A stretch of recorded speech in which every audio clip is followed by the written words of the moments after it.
Well, now we are with Matevža Zupančiča from Uniona Olimpije Ljubljana. Welcome, and what do you think of your draw? You're in Group D with Khimki, Besiktas, Zenit, Riga and Szolnoki. What do you think of the group? Before the draw, we were a bit concerned about being put into the Eastern Conference this season, which means a bigger expenses and also tougher teams. But at the end, I think the group is very attractive, especially because of Khimki and Besiktas, some traditional European teams.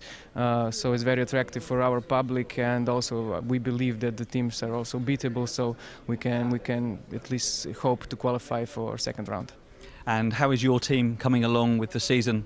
Not too far away now. How are you looking? Yes, the team is complete. We start the season tomorrow with Slovenian Super Cup. We believe the team is solid, is fine, is made within our budget limits, so we are looking forward to the season. And your club, Uniona Olimpije, has a great history. You've won a lot of titles. How important is the EuroCup to you?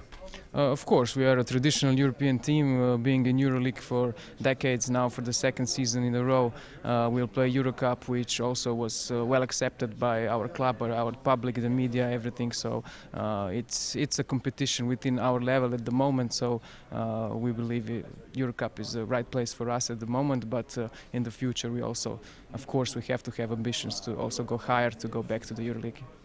Okay, thank you very much and good luck. No problem. Thank you.